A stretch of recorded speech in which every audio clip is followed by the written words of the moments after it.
Bismillah, Assalamualaikum warahmatullahi wabarakatuh.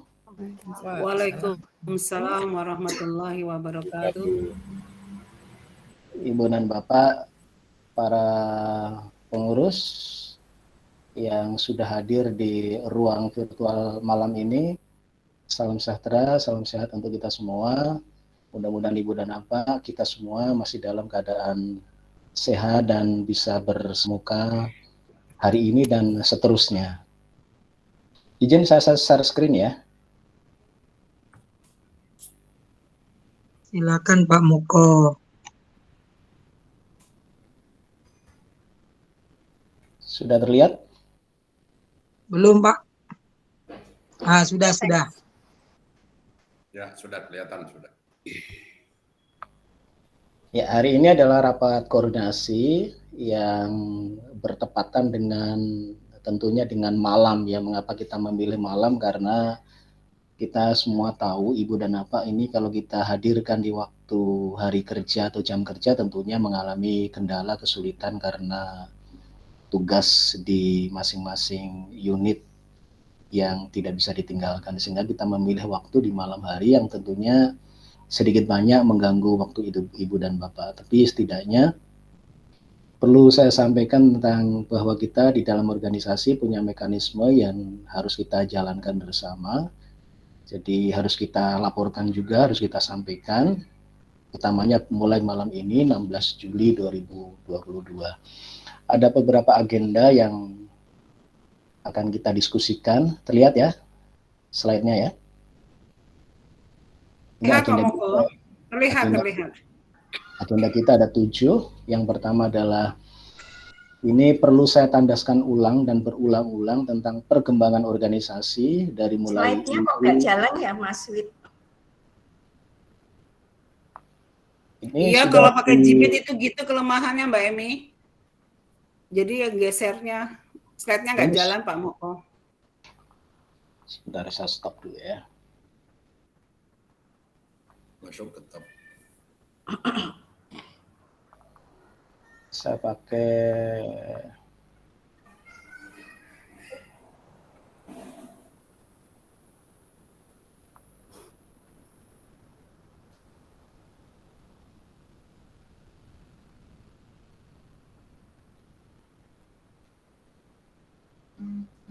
tanpa slideshow ya, gimana?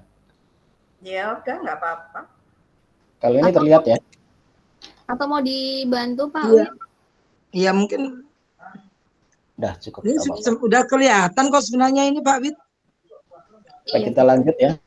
Okay. Ini tidak dalam bentuk slideshow, tetapi mudah-mudahan bisa terlihat dan terbaca, dan yang penting adalah isi dari agenda kita. Jadi agenda kita yang pertama adalah, ini saya perlu mengulang sekali lagi, dan bukan hanya sekali lagi, terus berulang, karena ini sangat penting, khususnya pada teman-teman yang belum mengikuti channel YouTube kita, yakni perkembangan organisasi, dari mulai IWI hingga APWI.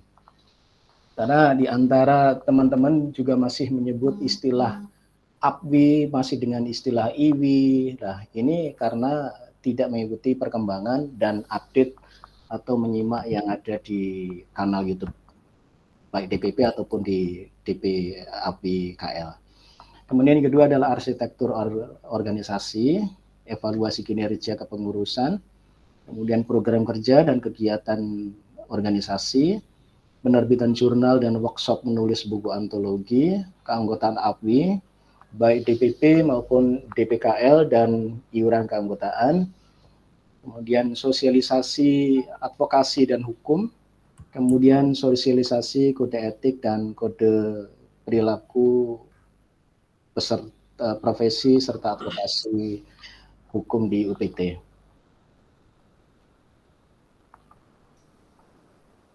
Perkembangan IWI menjadi APWI ini mulai dari pengurus IWI Kemdikbud pertama kali terbentuk pada periode 2015-2018 melalui keputusan Ketua Umum IWI nomor 112/12 strip KU IWI /4/2015. Kemudian pengurus IWI Kemdikbud periode 2019 sampai 2022. Ini mohon izin, suaranya kemerusuk ya? Tidak. Suaranya jelas, Pak. Enggak sih. Suara jelas. Enggak. Bening sih Pak, Jelas, Pak. bening. Nah, ini suara yang masuk ke saya. Ini kemerusuk.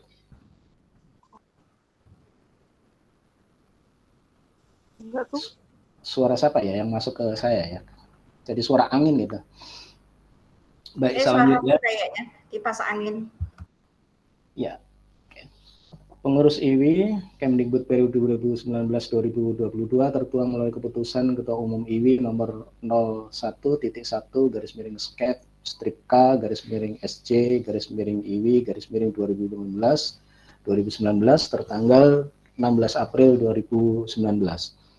Perubahan nama dan akronim organisasi profesi Widyaswara dari IWI menjadi APWI telah ditetapkan dalam Kongres Nasional ke-8 tahun 2020 IWI yang kemudian dikukuhkan melalui keputusan Kepala LAN nomor 873-1-HKM.02.2/2020 tentang Asosiasi Profesi Widyaswara Indonesia sebagai Asosiasi Profesi Jabatan Fungsional Widyaswara, yang tentunya secara resmi dan sah keberadaannya di kementerian dan lembaga. Dalam rangka penguatan dan optimalisasi organisasi APWI sebagai organisasi profesi widyaswara modern yang berkelas dunia, maka tindak lanjut dari keputusan Kongres 8 tahun 2020 tersebut, DPP APWI telah secara resmi mendaftarkan organisasi profesi ini ke Kementerian Hukum dan HAM untuk disahkan sebagai badan hukum. Ibu dan Bapak, melalui SK Menkumham, Menteri Hukum dan Hak Asasi Manusia, nomor AHU-000973.AH.01.07 tahun 2020 tentang pengesahan pendirian Badan Hukum Perkumpulan APWI, maka sejak 10 November 2020, APWI, singkatannya, sesuai dengan salinan Akta nomor 11 tanggal 16 Oktober 2020 yang dibuat oleh RR Yuliana Tati Setiamurni, telah disahkan secara resmi sebagai badan hukum oleh Direktur Jenderal Administrasi Hukum Umum dan atas nama Menteri Hukum dan HAM. Melalui SK Kepala LAN nomor 254-K/HKM.02.2/2021 tentang organisasi profesi widyaswara, tanggal 27 April 2021, APWI ditetapkan sebagai organisasi profesi widyaswara yang resmi dalam peraturan Menpan dan RB nomor 42 tahun 2021 tanggal 13 September tentang jabatan fungsional widyaswara bab 15 pasal 53 telah disebutkan pula tentang widyaswara dan organisasi APWI ini.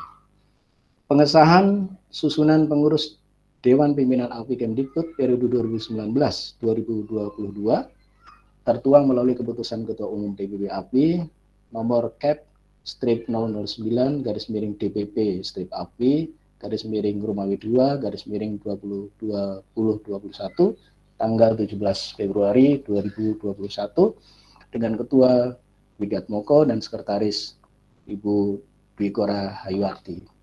Susunan pengurus ini telah tertuang di dalam bagan yang sudah kita upload di kanal YouTube kita. Jadi sekali lagi bahwa organisasi kita adalah organisasi berbadan hukum. Jadi segala sesuatu memiliki konsekuensi hukum. Ini perlu saya sosialisasikan kepada Ibu dan Bapak tentang arsitektur transformasi profesi dan organisasi kita. Saya share ya, mudah-mudahan bisa terlihat. Terlihat share-nya? Saya slideshow. Slideshow-nya tidak terlihat, Pak. Slideshow-nya tidak terlihat. Tapi arsitekturnya terlihat. Di slideshow malah nggak besar kelihatan. ini ya gambarnya. Baik. Arsitektur transformasi profesi ini tercermin seperti gambar seperti ini. Jadi kalau kita lihat yang bagian bawah itu adalah sistem perbendaharaan organisasi yang prudent dan akuntabel. Jadi kalau kita memiliki sebuah rumah, landasan pokoknya ini kurang lebih ada 4 lantai, kemudian atapnya ada 4 lantai, kemudian pilarnya ada 4 tiang. Ini secara simbolis menunjukkan organisasi kita. 4 lantai yang menjadi pondasi, yang paling utama adalah sistem perbendaharaan organisasi. Jadi kalau Pak Lalu, Ketua MPK menyebutnya sebagai urat nadi organisasi. Tanpa perbendaharaan, tanpa keuangan, tidak mungkin organisasi akan jalan. Jadi ini sangat vital, ini sebagai landasan utama. Kemudian yang kedua adalah tata kelola yang profesional, pembinaan dan penguatan keorganisasian yang komprehensif. Ini maknanya adalah bahwa organisasi ini tidak bisa didiamkan, tidak bisa hanya berdiam diri, atau tidak bisa hanya kita menyaksikan dan menunggu. Jadi semua organ yang ada di dalamnya adalah bagian dari solusi. Karena kita dipilih, kita berada dalam organisasi ini adalah dalam pengertian, dalam tujuan untuk memberikan satu solusi. Bukan sebaliknya, sebagai problem maker. Jadi tugas kita ini adalah segelintir orang di antara para widyaswara anggota, yang jumlahnya adalah 600, kita adalah sebagai role model. Kita sebagai orang yang diberi mandat untuk mengawal organisasi dengan keanggotaan yang cukup besar, 600-an orang. Jadi manajemennya seperti apa, pembinaan penguatannya seperti apa, kemudian kepedulian terhadap organisasi seperti apa, ini adalah tanggung jawab kita bersama. Bukan tanggung jawab seorang Widyatmoko seorang diri, bukan tanggung jawab Widyatmoko, Emi Widyarti seorang berdua, tetapi semua. Kemudian yang ketiga adalah humas dan media yang menjangkau publik. Ibu dan Bapak, kita ada platform yang kita gunakan, yang utamanya dan saat ini sedang booming dan sudah digunakan salah satu alternatif media adalah YouTube. YouTube ini sangat penting sekali karena sebagai bahan atau cara kita mengkampanyekan baik terhadap program kerja kita ataupun misi dari organisasi ini ke depan, saat ini dan ke depan. Kemudian yang keempat adalah penegakan kode etik dan perilaku profesi yang terarah. Ibu dan Bapak, ini pesan dari Pak Ketua Umum DPP API bahwa kode etik dan kode perilaku ini wajib diketahui oleh semua organ widyaswara anggota kita seluruhnya. Karena hal yang terpenting di sana, klausul-klausul di dalam pelanggaran kode etik sampai pada tingkatan hukuman berat, pemberhentian sebagai widyaswara, itu ada di kewenangan di organisasi API. Jadi ini tidak bisa dianggap enteng karena pemberhentian widyaswara sebagai jabatan fungsional berada di API. Sama dengan dokter, yang bisa memberhentikan adalah ID. Nah, jadi ini perlu saya sampaikan dan perlu saya tandaskan karena ini adalah juga pesan dari Pak Ketua Umum DPP bahwa Ibu dan Bapak untuk segera memahami, kemudian juga mensosialisasikan. Mekanisme sosialisasi kepada UPT-UPT nanti kita diskusikan setelah ini. Jadi ini adalah pondasi utama yang paling mendasar. Kalau ini tidak jalan, maka pilarnya atau atapnya tentu akan roboh. Nah, mana kalau pondasi ini kuat, maka mendirikan pilar-pilar setidaknya ada 4 ini mudah. Apa itu? Pilar yang pertama adalah publikasi. Ibu dan Bapak, tugas fungsi widyaswara sebagaimana Permen PAN RB 42 2021 salah satunya terkait dengan publikasi ilmiah. Ini adalah wadah kita bersama. Baik itu bentuknya adalah hasil-hasil penelitian ataupun dalam bentuk buku. Kemudian yang kedua adalah kerjasama antar lembaga. Kita ini adalah organisasi yang bersifat vertikal berada di jalur birokrasi, tidak mungkin kita akan seorang diri. Oleh karena itu, menjadi sangat penting kalau satu bagian sayap yang membidani kerjasama ini tidak jalan, tentu menjadi lumpuh. Nah, di dalam struktur organisasi yang sudah kita miliki bersama, ada bagian yang membicarakan atau membidani kerjasama, baik antar lembaga di dalam kementerian atau antar lembaga, antar organisasi, atau organisasi di antara kementerian dan lembaga lain, atau antar organisasi yang berbeda. Ini adalah kerjasama. Kemudian pilar yang ketiga adalah advokasi dan hukum. Advokasi dan hukum ini adalah bersifat membantu mengadvokasi para anggotanya. Ketika anggotanya memiliki satu problematika terkait dengan pengembangan dirinya, karir dirinya, baik secara pribadi ataupun secara melembaga, bidang inilah yang memiliki kewenangan. Nah, mekanisme advokasi dan hukum nanti akan kita bicarakan pada slide yang berikutnya. Kemudian pilar yang keempat, ini yang paling penting adalah pengembangan usaha. Mau tidak mau, ada satu dimensi di mana kita memberdayakan para widesuara dalam rangka publikasi ilmiah. Ada dimensi di mana organisasi ini juga melibatkan kerjasama antar lembaga, antar organisasi, dengan para birokrat, dengan para eselon. Dan ini tidak bisa sifatnya menunggu, tetapi bagian mana yang bertanggung jawab untuk hal ini memiliki satu lini depan untuk membangun kerjasama. Tidak saling melempar tanggung jawab, tetapi itu adalah bagian peran dari dirinya. Kemudian advokasi, dan yang paling penting adalah, yang tidak kalah pentingnya adalah pengembangan usaha. Mengapa ini kita anggap penting? Karena organisasi ini tidak memiliki satu plafon yang berasal dari APBN. Tetapi manakala dari kebijakan kementerian misalnya ada dana hibah, maka organisasi ini pun memiliki satu kewenangan untuk menerima dana hibah. Jadi, Ibu Nanapa ini perlu di-sounding juga di masing-masing unit atau di instansi di kementerian kita ataupun dengan pemerintah daerah. Ketika mereka memiliki satu anggaran hibah, silakan untuk berkomunikasi, menjembatani antara kita dengan mereka bahwa dana hibah sangat dimungkinkan untuk kita kelola. Mengapa? Bahwa organisasi kita adalah organisasi berbadan hukum resmi yang diakui oleh negara. Ini pilar yang sangat penting dan ini harus berjalan setelah fondasi ini juga sudah kokoh. Kemudian kita memiliki satu atap, mulai atap yang dasar. Ini adalah hasil manifestasi dari kemampuan teman-teman dalam penelitian atau riset dan juga kajian-kajian. Kemudian berikutnya adalah bagaimana menjembatani peningkatan kompetensi para ASN.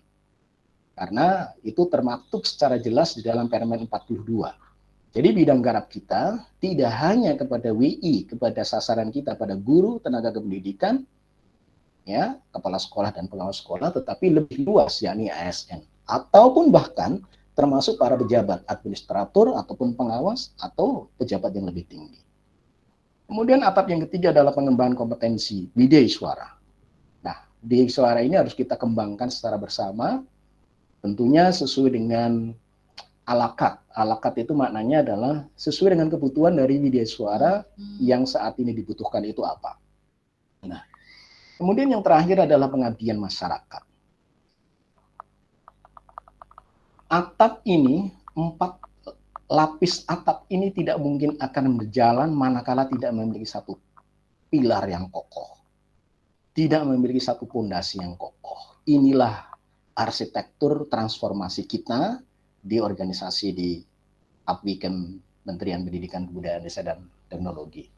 Ini perlu saya tandaskan dan sekali lagi bahwa bangun dari organisasi ini adalah potret dari struktur organisasi.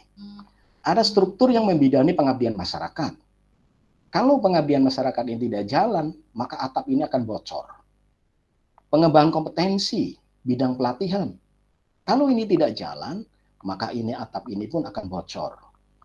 Peningkatan kompetensi, Kalau ini tidak jalan pun atap menjadi tidak kokoh. Penelitian dan kajian, ya. Jadi apa? Ini saya tandaskan sekali lagi bahwa arsitektur transformasi dari organisasi kita, bangunannya seperti ini. Ini perlu kami sampaikan kepada Ibu dan Bapak teman-teman semuanya. Saya stop slide-nya ya. Geser nggak slide-nya? Geser nggak? Belum. Tidak, belum bergeser. Stuck di arsitektur. Keluar dulu kali ya.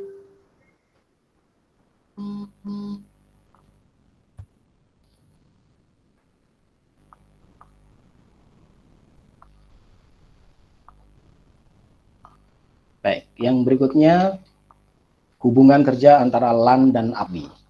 Jadi ini sangat penting sekali karena termaktub di dalam pasal 54 Permenpan RB dan pasal 55 serta di dalam peraturan LAN nomor 14 tahun 2020. Apa sih hubungan kita dengan LAN? Hubungan kerja antara LAN sebagai instansi pembina. Jadi kalau kita menyebut instansi pembina adalah LAN, kalau instansi pengguna adalah kementerian kita. Jadi jangan sampai kita salah ucap dan salah persepsi. Kemudian organisasi profesi ABDI bersifat koordinatif, fasilitatif, dan sinergis di dalam penyelenggaraan tugas dan fungsi pembinaan jabatan fungsional wideiswara. Ini maknanya sangat panjang. Jadi dengan LAN kita perannya adalah koordinatif, fasilitatif, dan sinergis. Tidak mungkin akan bertentangan organisasi ini di dalam mekanisme pekerjaan atau tugas dan kegiatannya dan program kerjanya ini bertentangan dengan garis-garis yang dimandatkan kepada organisasi dengan tusi dari lembaga pembina itu sendiri.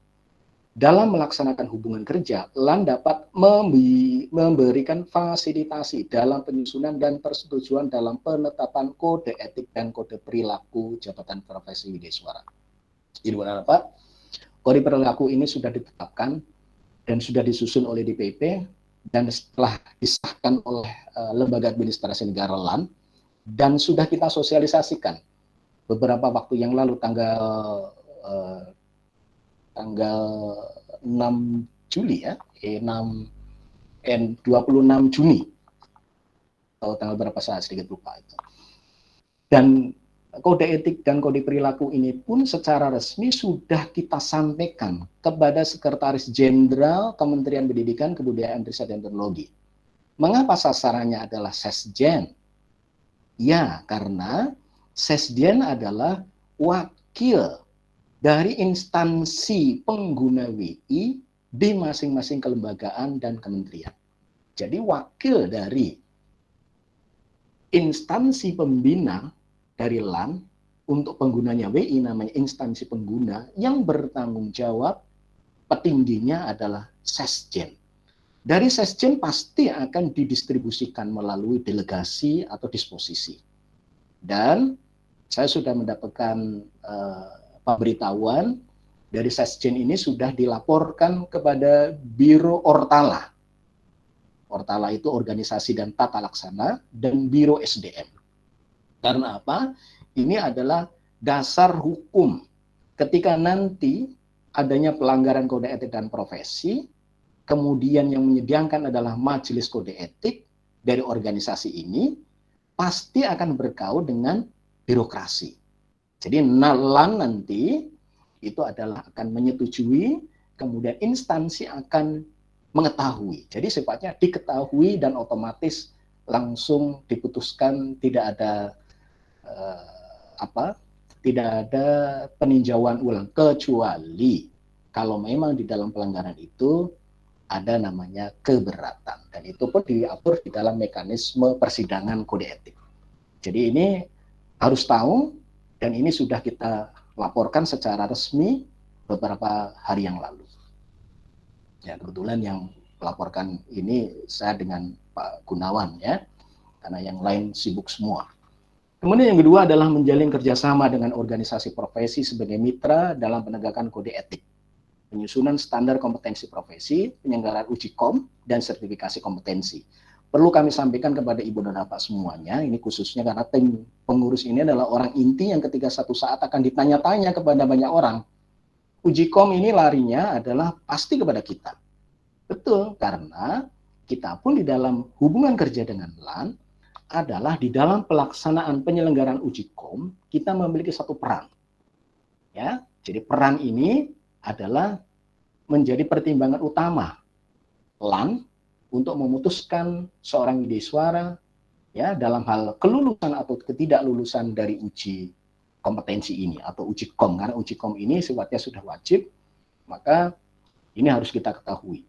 Jangan pura-pura tidak tahu. Jadi banyak teman-teman yang belum tahu sehingga uji kom seolah-olah bukan bagian yang harus dimengerti oleh organisasi. Jadi ini pentingnya di dalam penyelenggaraan uji kom, ya, LAN pasti memiliki satu hubungan sinergi dengan organisasi kita, termasuk sertifikasi kompetensi, pemberian advokasi dengan pengembangan kompetensi. Jadi pemberian advokasi dan pengembangan profesi pun menjadi bagian yang tidak terpisahkan, serta pengembangan ilmu pengetahuan, metode, dan inovasi bagi profesi. Yang ketiga, memberikan dukungan kepada organisasi profesi sepanjang rencana kegiatannya mendorong peningkatan profesionalitas, memberikan advokasi, dan penegakan kode etik jabatan fungsional widesuara. Ibu dan Bapak, itu sebabnya di dalam program kerja dan kegiatan itu pasti relevan dengan garis-garis yang sudah mandatkan di dalam Permenpan dan tentunya diturunkan melalui Perlan, Peraturan Lembaga Administrasi Negara. Perlu kami sampaikan bahwa kepada Ibu dan Bapak bahwa derivatif atau turunan hukum dari Peraturan Menpan RB nomor 42 tahun 2021 yang mestinya lahir di awal tahun kemarin oleh LAN, tetapi sampai saat ini belum lahir, dan ini saya pun terus berkomunikasi dengan DPP agar aturan operasional penghitungan angka kredit melalui Dupak itu segera diterbitkan. Karena beberapa di antara kita widesuara juga banyak yang sudah mengkritisi, ya, silakan nanti disimak di beberapa kanal YouTube-nya. Mudah-mudahan ini nanti akan terjawab di dalam peraturan LAN yang menjadi rujukan kita di dalam penetapan atau penghitungan angka kredit pengusulan Dupak kita. Kemudian yang kedua adalah melakukan monitoring dan evaluasi terhadap pelaksanaan tugas organisasi profesi. Ketentuan mengenai hubungan kerja antara instansi pembina LAN dan APWI diatur dengan peraturan lembaga pemerintah non-kementerian, yakni peraturan LAN yang sudah tadi saya sebutkan. Tujuan APWI tidak saya bacakan karena ini sudah Ibu dan Bapak kemarin sudah lihatnya, ya. Tugas organisasi profesi sebagaimana termaktub di dalam Peraturan Menpan RB nomor 42 2021. Ada 3 tugasnya. Ini tugas organisasi, tugas kita. Yang pertama adalah menyusun kode etik dan kode perilaku profesi. Ini sudah. Kemudian memberikan advokasi.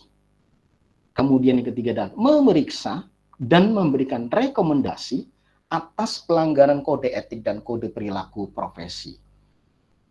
Penyusunan kode etik dan kode perilaku profesi ini telah selesai.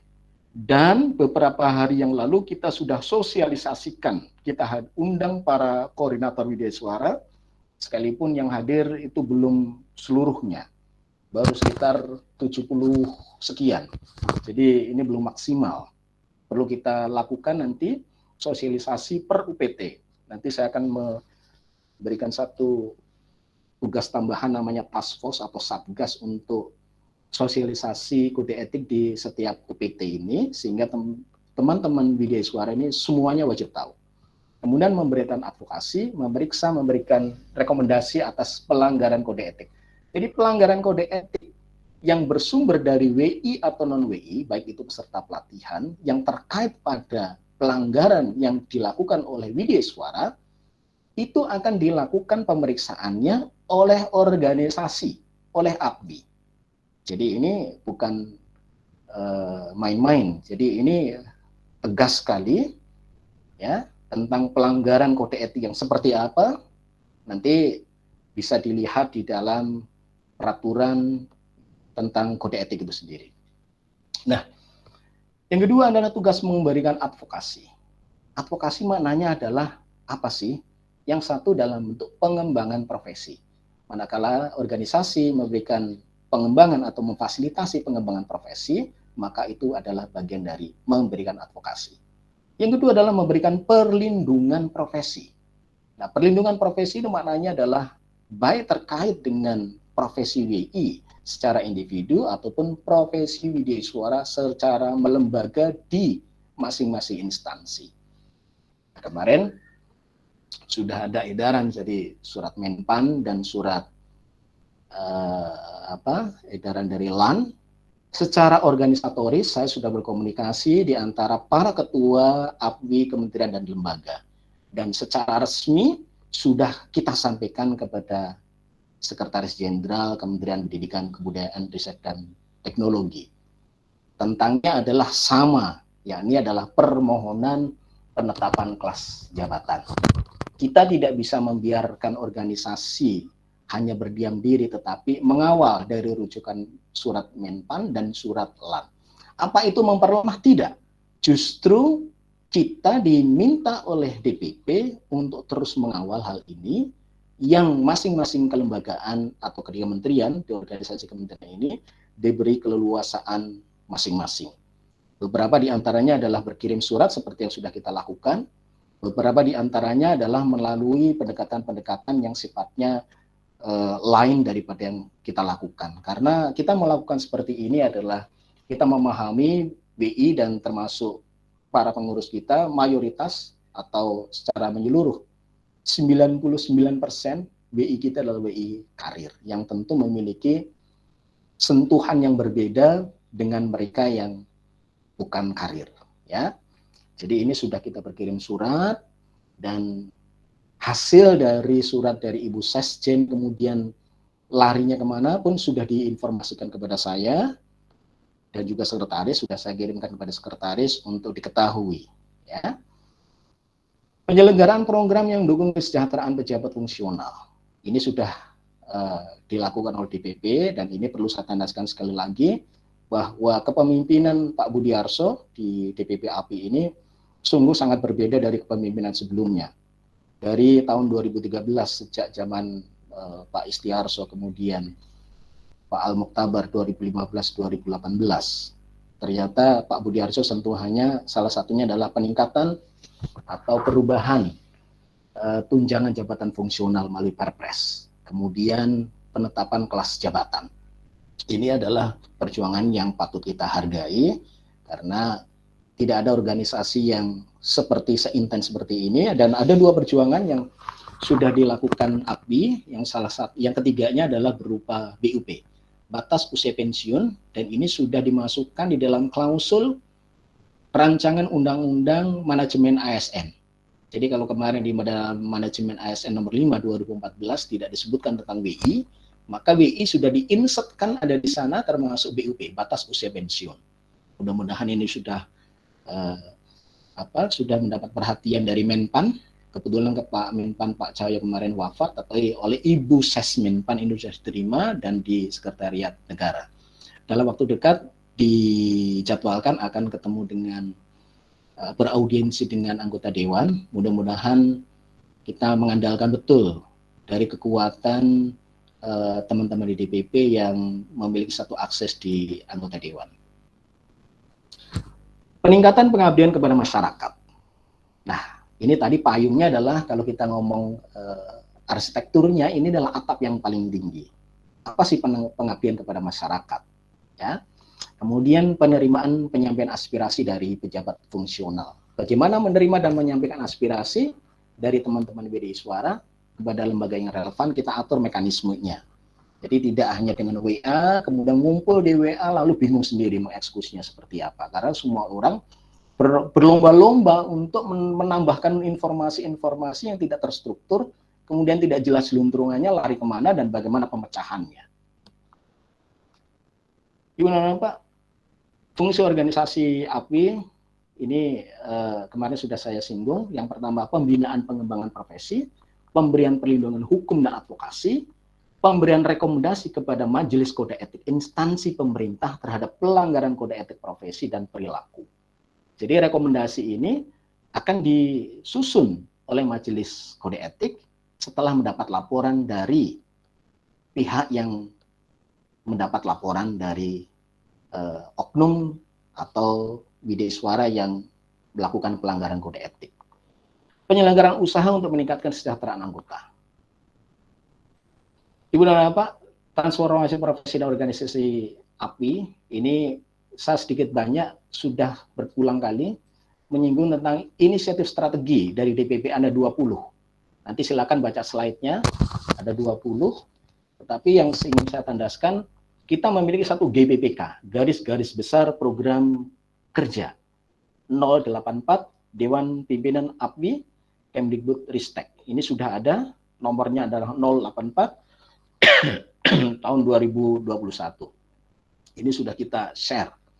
Nah, poinnya apa? Poin yang pertama adalah berbicara tentang program kerja dan kegiatan. Setidaknya ada kurang lebih ada 5 payung yang sudah atau tengah kita jalankan. Yang pertama adalah penelitian, kajian, dan jurnal. Ini beberapa sudah jalan. Kemudian seminar atau webinar. Jadi kegiatan kita bukan webinar. Tolong dikoreksi teman-teman yang memelesetkan istilah Asosiasi Penyelenggara Webinar Indonesia, hati-hati ketika berbicara seperti ini. Karena Pak Budi sendiri, Pak Lalu tidak berkenan dengan kepanjangan seperti itu, sekalipun itu bahasa canda. Kemudian workshop dan pelatihan. Jadi tidak benar ketika kegiatan kita hanya berwebinar, tidak. Kita juga memiliki satu kegiatan workshop dan pelatihan. Kemudian pengabdian masyarakat dan kepedulian sosial. Kemudian humas dan publikasi. Apa humas dan publikasi? Ini perlu kita tanaskan bahwa kita memiliki satu kanal YouTube yang perlu kita selalu mengakses dan mensubscribe sehingga ketika ada informasi yang penting pasti ada notifikasi dari YouTube kita. Ibu dan Bapak, penelitian, kajian, dan jurnal, ini rujukan dari DPP adalah inisiatif strategi yang keempat. Bentuknya adalah penelitian dan pengabdian masyarakat. Sementara kalau kita merujuk dari GBPK, 084, huruf C, angka 1, 2, dan 5. Ini bentuknya ada survei preferensi, ada jurnal. Ini bagaimana penunjukan mitra bestari ini sudah. Editing terakhir, yang saat ini sudah dari Pak Dadang Garnida, kemudian kepada Pak Gunawan, ini terseleksi ada 9 naskah, 8 layak, dan 1 tidak layak. Dan ini harus kita eksekusi, bentuknya dalam bentuk jurnal. Cover sudah dibuat oleh timnya Pak Nanang, Bu Saadia, kemudian editing, dan sekali lagi langkahnya adalah proofreading, dan segera kita terbitkan. Nanti mekanisme akan kita bicarakan, bagaimana penerbitan, bagaimana pembiayaan, dan seterusnya.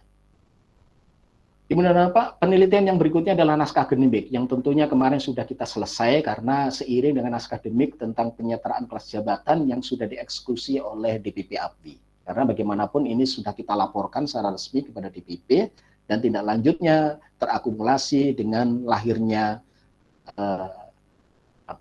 surat edaran dari Menpan dan juga LAN. Ibu dan Bapak, penyelenggaraan webinar atau seminar. Ini sebagaimana rujukan kita GBPK 084 huruf C angka 8 atau inisiatif strategi kelima, penyelenggaraan seminar, webinar, dan COP. Ini mulai dari seminar bulanan tanggal 7 Maret 2020, webinar kedua, webinar ketiga, webinar keempat, webinar kelima, webinar keenam, webinar ketujuh, webinar ke-8, webinar ke-9. Semua ini bisa dengan mudah diakses di kanal YouTube kita.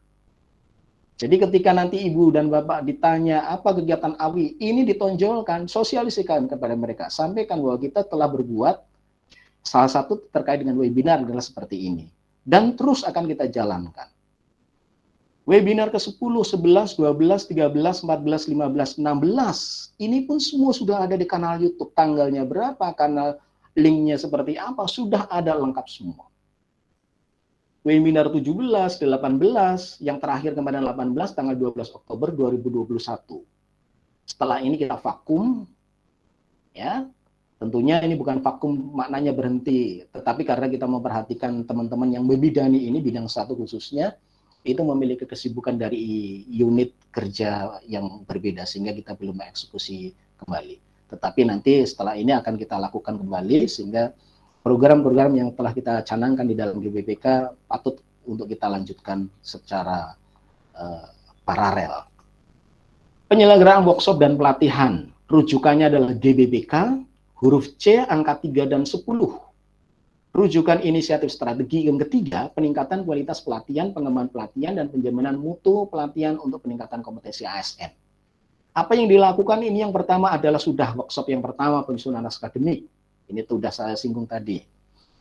Tanggalnya pun sudah ada, tempatnya pun sudah ada di BP PMPV Bisnis dan Pariwisata, tanggal di 13 Februari 2020. Ini diikuti oleh 24 Widya Iswara LPMP yang ketika itu meminta perlindungan dan bantuan advokasi, dan kita sudah menyusunnya. Kemudian pengembangan kompetensi guru, kepala sekolah, Widya Iswara, dosen dalam menulis karya tulis. Judul workshopnya yang kedua adalah menulis buku sehari. Diikuti oleh guru, kepala sekolah, Widya Iswara, dan dosen. Data lengkapnya tentang jumlahnya, asalnya, semua ada di kepanitiaan. Ini lengkap sekali. Ini hanya laporan secara umum.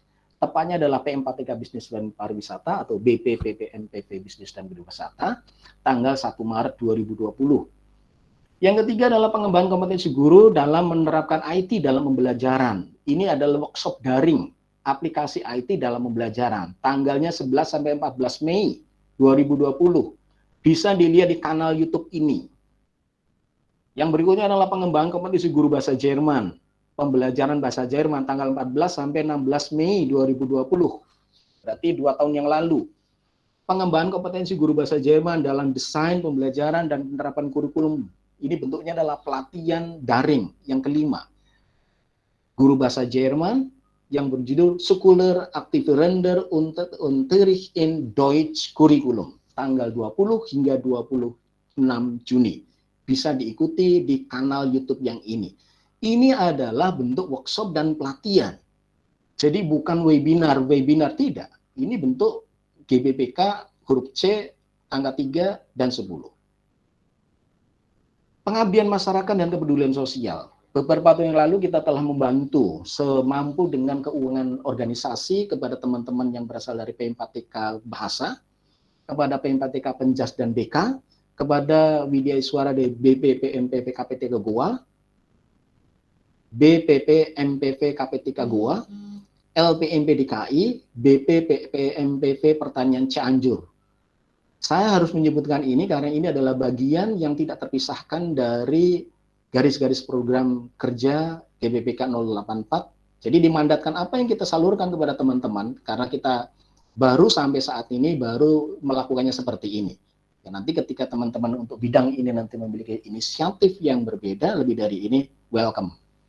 Kemudian pengabdian masyarakat. Tahapannya adalah penggalangan donasi. Ini tanggal 5 sampai 19 April. Ya, penggalangan donasi API Kemdikbudristek Peduli Sesama. Ini tanggal 5 sampai 19 April 2022 melalui nomor rekening kita organisasi. Jadi ini rekeningnya bukan rekening pribadi, tapi rekening organisasi resmi. Tidak bisa dilakukan oleh seorang diri tidak, tetapi atas nama organisasi. Kemudian pengabdian masyarakat yang kedua adalah laporan pemeriksaan pembukuan donasi API Kemdikbudristek Peduli tanggal 20 April. Hasil pemeriksaan oleh auditornya ini sudah ada di kanal YouTube kita. Jadi keuangan yang kita terima itu berapa, nominalnya dari mana, sumbernya sangat jelas sekali. Karena kita tidak ingin sumber pendanaan ini berasal dari orang-orang yang tidak memiliki satu identitas atau terafiliasi pihak-pihak yang membahayakan negara. Jadi semua ini teridentifikasi dengan jelas, sumbernya dari mana, kelembagaannya apa, besarannya berapa, nomor rekeningnya berapa, sehingga kita menghindari hal-hal yang terhubung dengan hal-hal yang tidak kita kehendaki. Terlebih isu-isu yang baru saat ini, kita mendengar ada satu organisasi yang cukup besar, kemudian terlibat di dalam dugaan ya keterlibatan dengan pihak-pihak yang terafiliasi, pihak-pihak yang dilarang oleh negara. Pengabdian masyarakat yang ketiga, ini bentuknya adalah kolaborasi API Kemdikbudristek dengan Dompet Duafa. kita salurkan pada tanggal 21 April, dan kanal laporannya atau bagaimana kolaborasinya bisa dilihat di kanal YouTube kita. Jadi semua dana yang tersumber dari sumber donatur atau dari donatur ini sudah kita audit, lalu kita salurkan melalui lembaga filantropi, karena kita mempercayai DP2APA kan salah satu lembaga filantropi yang memiliki satu jenis program yang cukup banyak. Jadi ini tidak murni keagamaan, tidak, tetapi ini dimensi sosial, ya. Jadi kemarin judulnya adalah Borong UKM, dan laporannya ini sudah kita lakukan. Laporan tentang penyaluran kepada pihak yang menjadi sasaran pun ini sudah dilaporkan pula, ya. Kemudian apa? Yang berikutnya adalah terkait dengan humas dan publikasi. Ini penyebar luasan berita melalui platform Facebook. Ini kita sudah punya Facebook, kemudian di kanal YouTube, kemudian flyer webinar workshop, kemudian perluasan news. Jadi setiap event ini selalu kita ada satu laporan, ya, press release atau press namanya penyebaran news atau buletin, ya. Dan ini belum terfasilitasi secara terbuka melalui laman. Jadi kita tengah mendesain kerjasama dengan lamannya di API. Jadi nanti laman kita itu nebeng di API tentang berita-berita tentang kita, ya. Jadi no worries, ini Pak Gun yang sudah menyusun seperti ini nanti bisa di unggah ulang di lamannya APDI. Jadi untuk memeriahkan berita yang ada di API tentang organisasi atau pekerjaan atau kegiatan organisasi kita. Pengisian data jabatan ini sudah, sosialisasi kode etik kemarin sudah yang dilakukan tanggal 25 Juni. Dan ini bisa dilihat di kanal YouTube kita. Ini adalah bagian dari humas dan publikasi. Ibu Bapak, dari kegiatan yang tadi sudah saya sampaikan, mari kita evaluasi. Mana di antara bangun yang ini yang sekiranya masih memiliki satu ketimpangan. Mulai dari bangun yang dasar, yang disebut sebagai sistem perbendaharaan organisasi. Ya, kita sampai saat ini belum mewajibkan kepada para anggota yang sekitar 600-an orang untuk iuran. Sementara sisi lain kita harus berjalan organisasi. Ini tidak bisa kita biarkan keuangan itu dengan rekening kosong, tidak mungkin. Karena untuk mengurus, untuk memfotokopi, untuk memberikan naskah, karena naskah dan surat resmi yang kita sampaikan organisasi kepada kementerian itu pasti dalam bentuk rapi, dijilid, kemudian covernya bagus, kemudian dijilid dengan spiral, jadi sangat bagus. Kemudian untuk kegiatan kesana kemari tentunya membutuhkan satu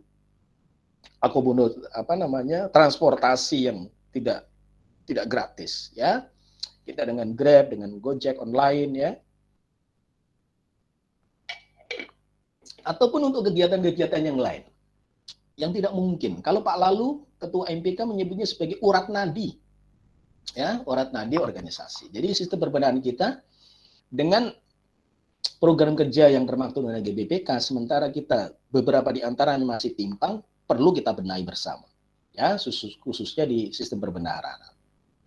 Nah, apakah hanya perbendaharaan ini saja? Jadi ini sangat penting. Jadi setelah ini akan kita terbitkan keputusan tentang iuran keanggotaan organisasi di kementerian kita. Kemudian tata kelola yang profesional, pembinaan dan penguatan organisasi.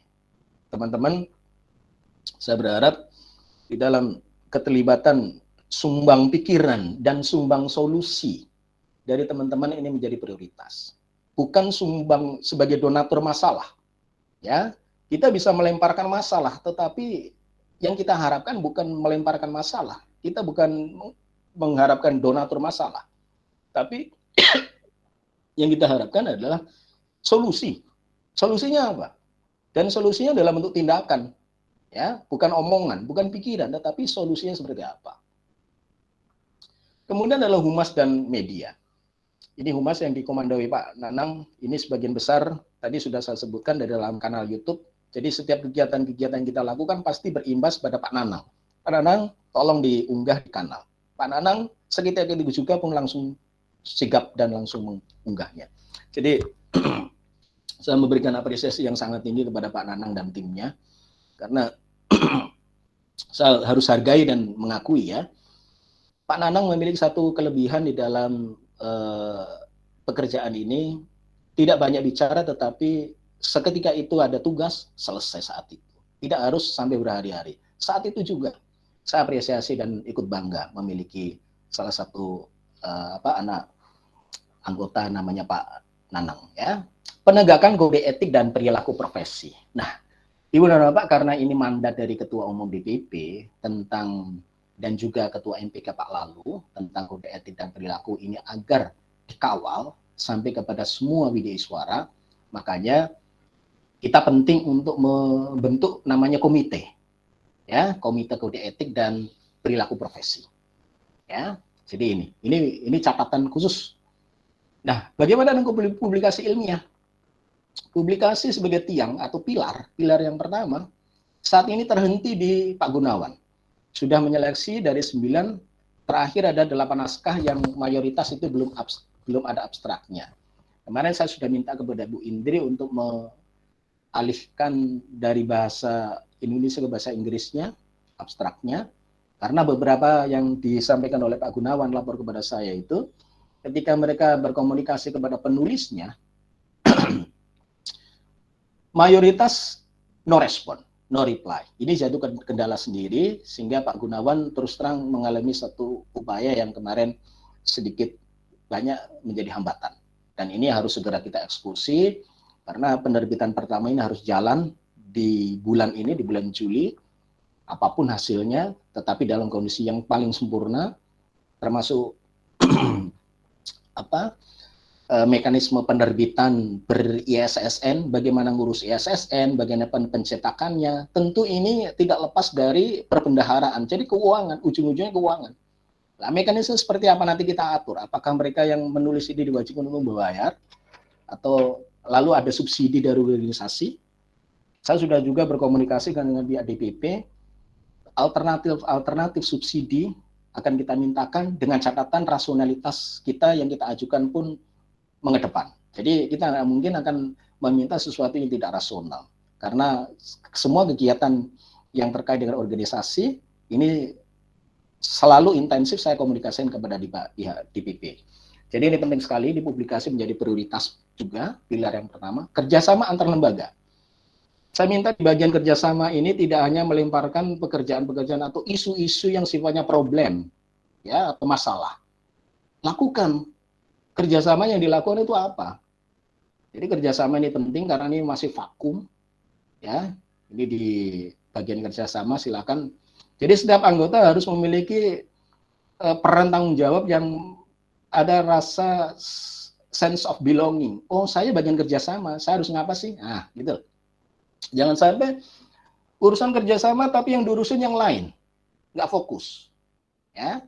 Kemudian advokasi dan hukum. Kemarin kita sudah membeli task force atau gugus tugas tentang advokasi dan hukum yang sudah ada di grup. Karena pertimbangan tertentu kemudian kita freeze.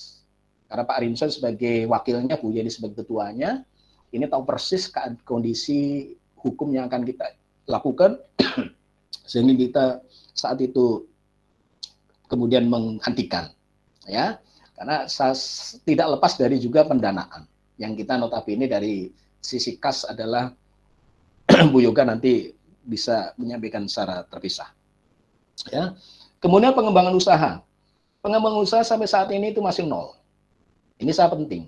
Mengapa? Ini bagian dari napas yang itu menjadi pilar. Jadi dalam beberapa waktu yang akan datang kita akan merombak kepengurusan kita, termasuk nomenklatur dan jabatan organisasi yang bisa menjawab. Satu adalah ADRT yang kemudian adalah inisiatif strategi, kemudian arahan Ketua MPK dan Ketua Umum DPP. Jadi ini harus terjawab semua di dalam struktur organisasi yang baru. Dan kita evaluasi beberapa nanti teman itu akan berada di tukar posisi. Yang awalnya adalah posisinya A menjadi B atau B menjadi A dan seterusnya.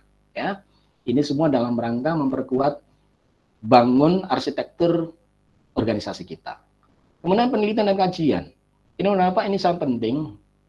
Saya berharap tidak sifatnya top down, tapi sumber inspirasi, sumber ide itu berasal dari teman-teman semua. Jadi tidak disekap oleh harus dari top dan down, tapi kalau memang Ibu dan Bapak memiliki satu ide, melakukan riset, please welcome sekali. Ya, risetnya ini seperti apa? Ya, butuh pendanaannya seperti apa? Ya, welcome sekali. Termasuk pelatihan. Dalam waktu dekat kita akan melakukan pelatihan menulis buku proceeding, menulis buku antologi.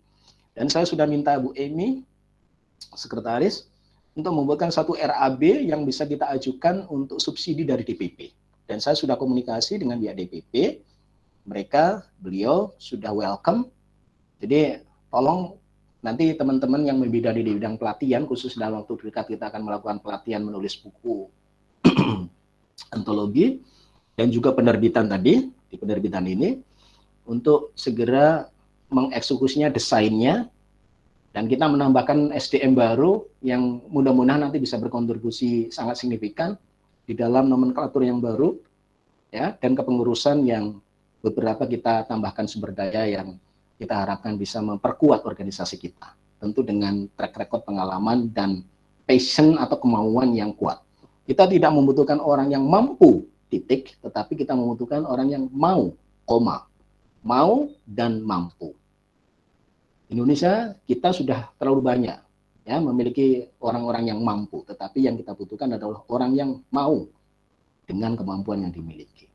Pengembangan kompetensi terkait dengan WI, bentuknya sudah beberapa tadi sudah saya sebutkan terkait dengan peningkatan kompetensi untuk guru, untuk WI, termasuk di dalam pelatihan kompetensi menulis buku antologi ini, desainnya apakah untuk guru, untuk WI, welcome sekali. Ya, pengabdian masyarakat sudah kita lakukan dan penggalangan dananya, sumber dari kelembagaannya berapa, ada 20-an satu kalau tidak salah, dan kontributornya itu dari mana, berapa besar, kita secara rinci kemarin sudah kita laporan secara urut. Jadi kalau kemarin dalam laporan dengan dompet apa yang disebut nomor 1, berarti urutan yang kontributor anggota dari instansi tersebut itu paling besar.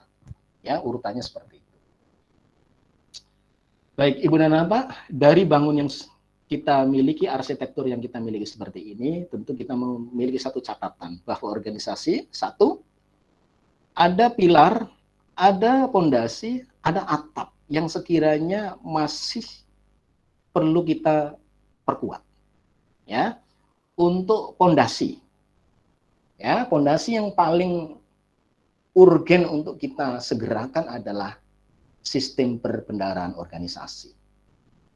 Saya minta kepada Ibu Yoga untuk segera mengeksekusi keputusan dari rapat tanggal 8 Januari yang nanti bentuknya adalah SK, dan ini nanti akan mengikat kepada semua anggota, dan kita buat pendanaan bentuk sistem. Ketika nanti para widiswara yang memiliki satu upaya untuk diadvokasi, ya, itu melalui sistem harus memiliki satu keanggotaan, baik APWI kementerian ataupun DPP. Jadi kita buat mekanisme seperti itu. Ketika publikasi, ketika ikut seminar, ketika kita ikut pelatihan, kita nanti membuat satu sistem, jadi cara pendaftaran untuk dan memperoleh sertifikat dan lainnya, nanti kita ikat dalam bentuk harus mengupload bukti identitas keanggotaan baik di kementerian, APWI kementerian ataupun DPP. Jadi bangun sistemnya seperti itu kurang lebih. Sehingga mau tidak mau semua WI itu merasa memiliki, oh saya itu bangga loh dengan APWI. Jangan terus sebaliknya. Kita mempermainkan, ya, kita mentertawakan, kita tidak pede, ya. Jadi membuli atau tidak terarah yang jelunturungannya tidak jelas, ya. Ingat bahwa pekerjaan kita adalah bagaimana memberikan satu solusi. Ibu dan Bapak, dalam beberapa hari ke depan kita akan lakukan pergantian antar waktu pengurus. Ini rujukan hukumnya adalah Akta nomor 11, ya, yang ditandatangani oleh RR Yuliana Tuti. Yang kedua adalah SK Menkumham, tadi sudah saya sebut. Kemudian Permenpan 42 tahun 2021. Kemudian keputusan Kepala LAN nomor 873 sekian, SK Kepala LAN nomor 254 sekian tentang organisasi kita. Kemudian pengesahan susunan pengurus DP ABI Kemdikbud Ristek periode 2019-2022. Jadi Ibu dan Bapak, tahun ini adalah tahun terakhir kepengurusan kita. Di semester kedua ini adalah semester yang terakhir. Jadi pergantian antar waktu ini hanya berselang kurang lebih berjalan setidaknya 1 semester, 6 bulan saja. Ya. Kemudian anggaran dasar pasal 11 ayat 6 dan anggaran rumah tangga pasal 12 ayat 6 yang menyatakan Dewan Pimpinan Kementerian, jadi API Kementerian atau lembaga non-kementerian yang disingkatnya adalah DPKL, adalah mengurus API pada masing-masing instansi kementerian atau lembaga non-kementerian yang dibentuk dan disusun oleh masing-masing ketua, ya, ketua Dewan Pimpinan Kementerian, API, API KL atau API KLNK, Kementerian Lembaga Non-Kementerian, serta dilantik dan dikukuhkan oleh Ketua Umum DPP API. Jadi, menurut anggaran dasar dan anggaran rumah tangga, saya diberi mandat sesuai hukum organisasi memiliki privilege untuk menyusun kepengurusan.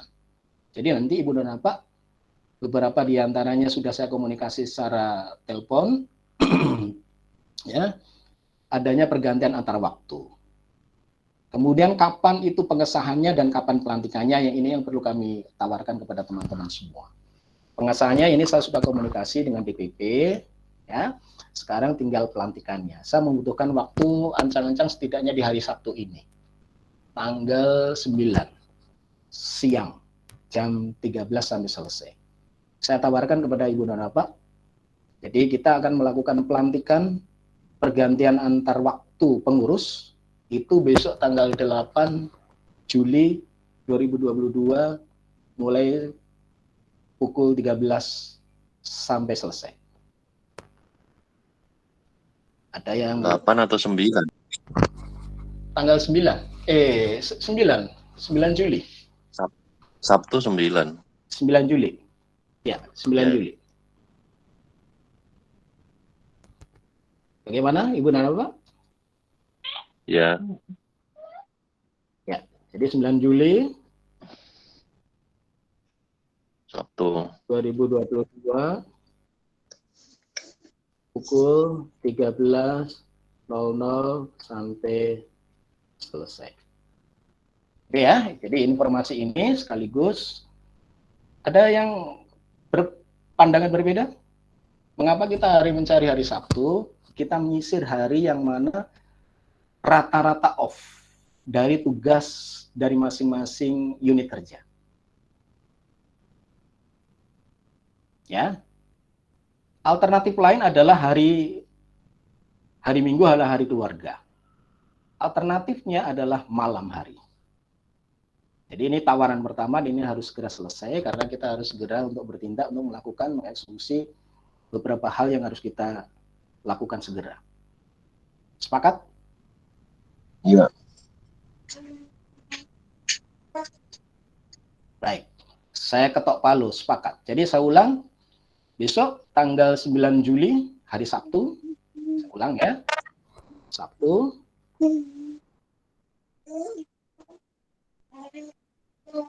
Sabtu 9 Juli, mohon maaf, yang suaranya masuk, di off-kan dulu. Saya ulang ya, jadi pelantikan besok untuk pergantian antar waktu, tanggal 9 Juli 2022 mulai pukul 13 sampai dengan selesai. Rujukan hukumnya sudah saya sebut ada di sini, kemudian pengesahannya nanti oleh dari DPP. Gitu ya. Nah, gambaran organisasi atau pergantian antara waktu setidaknya mencerminkan dari rumah seperti ini. Jadi, saya membutuhkan namanya komite kode etik. Jadi nanti akan terbentuk di bagian kepengurusan itu adalah komite kode etik. Karena ini adalah mandat dari ketua umum agar kode etik dan perilaku ini segera tersosialisasikan dan bagaimana mekanisme kode etik sampai pada persidangan majelis. Karena pemberhentian bidik iswara tidak lepas dari organisasi API ini. Makanya saya membentuk di dalam nomenklatur kepengurusan yang baru ada bagian yang menyatakan komite kode etik. Ya. Kemudian yang paling signifikan juga, saya juga telah berkomunikasi ya dengan teman, dan saya meminta juga untuk menambahkan sumber daya khusus pengembangan usaha. Ya, dan beliaunya sudah bersedia, dan gambarannya pengembangan usaha itu seperti apa kemarin sudah kita komunikasikan secara lisan. Jadi ini yang penting. Kemudian ada bagian publikasi ilmiah, jadi penelitian dan publikasi ilmiah ini menyatu. Kemudian untuk pengembangan kompetensi, kalau kemarin itu adalah pengembangan profesi sesuai dengan PP 11, kemudian undang-undang ASN, kemudian PP 11, kemudian peraturan LAN, kemudian dari inisiatif strategi, maka nomenklatur pengembangan profesi kita ubah menjadi pengembangan kompetensi. Dan kita menambahkan satu sumber daya yang memiliki satu kualifikasi yang saya harapkan bisa untuk memperkuat, ya. Khususnya di dalam penulisan Scopus, karena ke depan mau tidak mau jurnal kita bukan lagi jurnal yang kelas seperti umum pada umumnya, tetapi kita harus ke depan terus untuk meningkatkan kemampuan kita. Jadi untuk bidang itu nanti ada tambahan berat yang cukup berat juga. Satu adalah penulisan buku, kemudian ada jurnal, kemudian pelatihan-pelatihan terkait dengan karya tulis ilmiah khususnya Scopus. Kemudian perbendaharaan, ini mekanismenya di bendahara. Untuk sekretariatan yang selama ini tertumpu tidak optimal dan tertumpu hanya beberapa orang, saya menambahkan sumber daya untuk memperkuat ini. Kemudian bagi teman-teman yang secara resmi sudah beralih, khususnya Pak Dr. Edison Ginting yang sudah beralih ke kampus sebagai dosen di salah satu perguruan tinggi swasta di Jawa Barat, dan Pak Dr. Sugito, Wakil Ketua, yang sudah beralih ke jabatan struktural, ini tentu segera tidak kita masukkan di dalam struktur organisasi yang baru, karena beliau secara resmi bukan lagi menjadi Widya Suara. Jadi terima kasih khususnya kepada Pak Dr. Edison Ginting dan juga kepada Dr. Sugito yang telah berkiprah, ya, memberikan kontribusi kepada organisasi kita. Ibu dan Bapak, baik, kembali saya ulang. Jadi untuk pelantikan pergantian antar waktu pengurus kita lakukan pada tanggal 9 Juli 2022 pukul 13 sampai dengan selesai. Nanti undangan dan seterusnya, rundown-nya dan seterusnya akan disiapkan oleh sekretaris. Termasuk penerimaan SK, dan SK ini akan kita kirimkan juga kepada Dewan Pembina, Pelindung, Dewan Pakar, dan penasihat. Jadi kalau dulu namanya Dewan Pakar, sekarang Dewan Pakar dan Penasihat. Jadi kalau di Pakar sering saya mendapati satu keluhan dari Pak Sapli, sekalipun beliau adalah Dewan Pakar, tapi beliau menyatakan, saya bukan pakar. Makanya di dalam nomenklatur yang baru untuk jabatan itu adalah Dewan Pakar dan Penasihat. Itu yang pertama. Kemudian yang kedua, penerbitan jurnal dan workshop menulis buku antologi. Ini sudah yang tadi saya singgung, ini rujukannya. Jadi semua kegiatan kita adalah memiliki satu rujukan hukum. Hukum organisasi tertinggi adalah AIDRT, yang kedua yang dituangkan oleh GBBK, dan yang kedua adalah melalui inisiatif strategis. Jadi rujukan hukum yang pertama lagi GBBK 084 huruf C angka 2, 5, dan 6. Ya. Kemudian inisiatif keempat, 7, dan 9.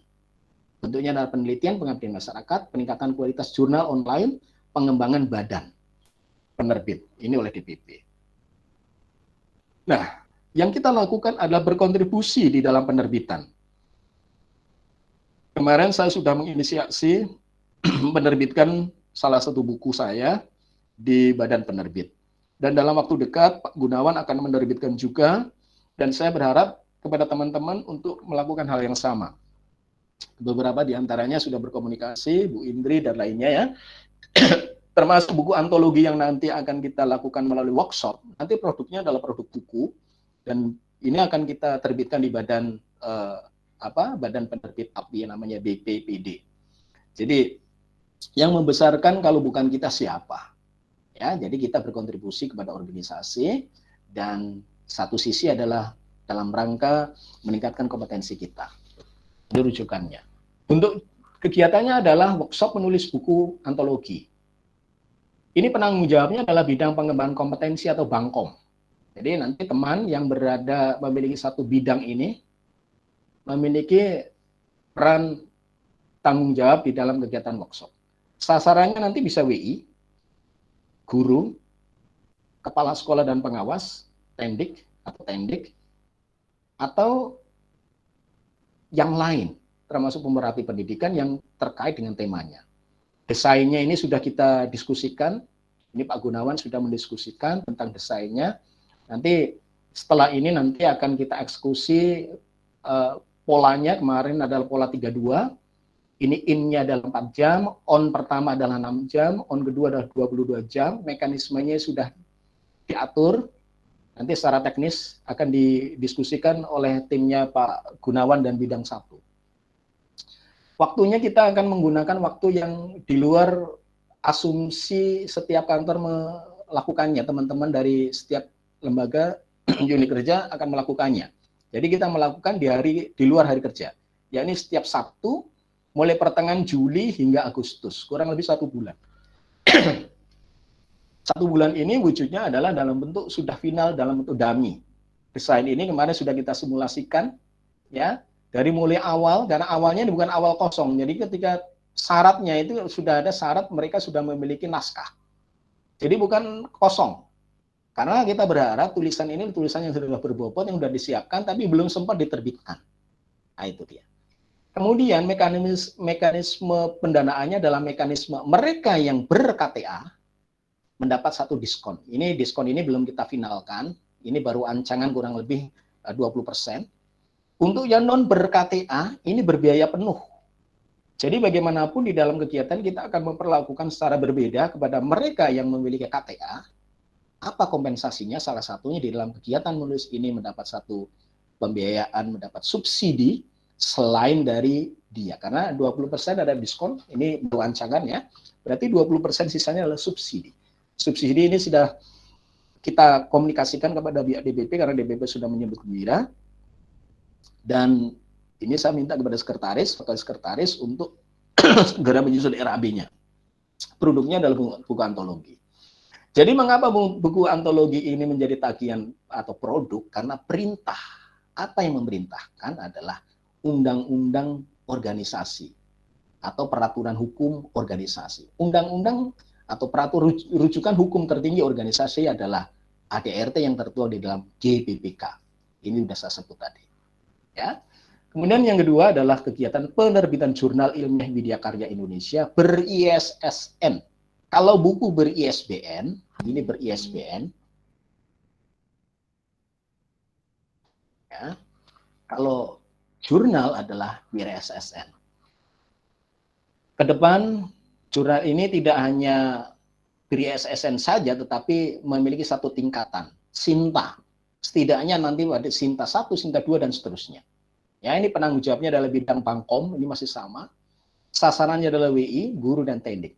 Saya berharap kepada teman-teman yang membidangi bidang Bangkom, ini fokus untuk sini saja, tidak membicarakan hal yang lain. Begitu pula untuk bidang yang lain, tidak membicarakan bidangnya Bangkom, tapi fokus pada bidangnya itu. Bidang kerjasama tidak membicarakan yang lain, fokus pada bidang kerjasama. Ya. Sasarannya adalah WI, guru, tendik. Tahapnya ini, tahap editing ada di dalam naskah, yang tengah diedit, satu naskah tidak layak. Jadi nanti setidaknya ada 8 naskah yang lembarannya kurang lebih 8 kali 10-an lah, kurang lebih ada 80 atau 100-an halaman setidaknya seperti itu. Desain cover ini sudah selesai, yang dilakukan oleh Bu Sadiah, ini covernya. Tapi nanti ada beberapa catatan untuk revisi sedikit. Ya. Sumber pendanaan nanti penulis. Ya Pak Gun. 15 halaman. Ya nanti kita, seandainya jika kurang nanti akan kita evaluasi ulang. Bentuk naskah dan seterusnya. Nanti kita secara teknis, secara kita bicarakan, seandainya kurang, kita akan melonggarkan tenggat waktunya, karena kita memberikan satu tenggat ini di Juli, manakala nanti naskahnya masih kurang, kita bisa undur setidaknya di tahun ini. Kita akan segera susulkan, bentuk surat atau permohonan untuk menulis berpartisipasi di dalam jurnal untuk menutupi kekurangan halaman ini. Untuk biaya penerbitan ini mulai dari editing, proofreading, desain cover, percetakan, pengurusan ISSN, dan manajemen risiko. Jadi sumber pendanaannya dari penulis dan subsidi. Penulis ini beranggota KTA, artinya ber-KTA, membeli KTA itu nanti mendapat satu privilege khusus, bagi yang tidak ber-KTA nanti pun seperti yang tadi sama. Jadi ini semua sistemik terkait dengan KTA. Jadi keanggotaan ini bukan hanya untuk syarat ujikom saja, tetapi di dalam kegiatan yang terafiliasi dengan organisasi dan juga kelembagaan. Jadi ini targetnya adalah jurnal terbitan pertama di Juli, tetapi manakala masih ada catatan khusus, kita akan bisa longgarkan untuk lebih dari itu. Saya nanti secara khusus minta report secara komprehensif dari Pak Gunawan. Untuk iuran keanggotaan, ini khususnya perbendaharaan, ini adalah perintah hukum organisasi, huruf B, angka 3, 4, dan 5. Dan ini juga bagian dari inisiatif strategi yang ke-18, pengembangan sistem perbendaharaan organisasi yang prudent dan akuntabel. Rujukannya adalah AAD Anggaran Dasar pasal 18 ayat 1 dan 2 dan pasal 19 ayat 1 dan 2. Nanti silakan teman-teman baca di Anggaran Dasar dan Anggaran Rumah Tangga. Kemudian keputusan DPP API nomor CAP strip 043 garis miring DPP API strip garis miring Romawi 12 garis miring 2021. Ini sudah ada, nyata, jelas ada di sana. Kemudian rapat dengar pendapat dan pembahasan keanggotaan dan iuran API dengan para koordinator Widya Iswara tertanggal 24 Desember 2021. Notulenya sudah ada jelas di sana. Rapat konsultasi dengan DPP API tanggal 6 Januari 2022. Ibu dan Bapak yang mengikuti rapat ini sudah jelas, tetapi ketika hari ini atau tahun ini memiliki satu keberatan, kita memiliki satu mekanisme organisasi yang tidak bisa kita putuskan hari ini dengan cara menghijack, tetapi kita memiliki satu mekanisme organisasi yang namanya kongres. Jadi nanti kita memiliki satu kesempatan untuk menguji ulang tentang, katakanlah misalnya keberatan, kita kaji ulang atau usulan ulang melalui ADRT pada kongres bulan September beberapa bulan yang akan datang, 2022 ini. Jadi mekanisme organisasi seperti itu. Jadi kita tidak bisa membalikkan kepada masing-masing diri kita, aduh berat, saya nggak bisa iuran. Tidak seperti itu. Jadi sampai saat ini, saya juga terus memantau berapa anggota WI dari kementerian kita yang sudah iuran itu dengan pihak DPP. Jadi teman-teman akan terpantau semua dari mana besarnya dan seterusnya, ya. Karena ini adalah untuk organisasi. Kemudian rapat pembahasan dengan Korwi tanggal 8 Januari 2022 kemarin. Notulanya sudah ada, masukan dari para Korwi sudah ada dan sudah kita rumuskan. Tentang penetapannya nanti berapa, nanti kita putuskan. Mengapa itu semua? Karena di dalam keputusan DPP nomor 043 ini disebut untuk mendukung kelancaran kegiatan operasional organisasi profesi Widya Iswara di kementerian atau lembaga non-kementerian atau DPD kepada Dewan Pimpinan API Kementerian atau lembaga non-kementerian dan DPD API dapat memungut iuran kepada anggotanya selain iuran wajib ke DPP dengan menerbitkan surat keputusan Dewan Pimpinan API Kementerian atau lembaga. Jadi nanti ini perintah dari keputusan DPP menyebut seperti ini, jadi kita akan menerbitkan namanya surat keputusan dari DPP API Kementerian kita. Ya, ini tahap awal, teman-teman harus tahu semua sebelum anggota nanti tersosialisasikan. Karena dalam waktu yang dekat nanti kita akan sosialisasi advokasi hukum plus iuran keanggotaan secara simultan plus kode etik kepada semua OPT. Anggota API Kemendikbudristek wajib membayar iuran yang dibayarkan 1 tahun sekali untuk semua jenjang jabatan Widya Iswara sebesar 10.000 per bulan. Ini masukan ini bukan masukan atas nama saya Widiatmoko, tidak. Ini resmi dari rapat pembahasan dengan para Korwi tanggal 8 Januari 2022. Jadi besaran ini berlaku untuk semua jenjang. Ya. Atau kalau kita hitung setahun berarti 10 kali 12, 120.000 per tahun selain iuran ke DPP API. Perlu saya tandaskan sekali lagi, ini sangat kecil kalau saya bandingkan yang berlaku di DP API kementerian lain. Ya. Tapi tidak perlu saya bocorkan saat inilah. Yang jelas ini dengan mempertimbangkan kondisi kita. Ya. Iuran anggota ditransfer ke rekening API, bukan rekening pribadi. Jadi kita sudah memiliki rekening organisasi, nanti Bu Yoga bisa menyampaikan nomornya berapa, dan nanti akan lahir keputusan DPAPI Kemdikbudristek tentang tata cara pengajuan keanggotaan dan iuran anggota API.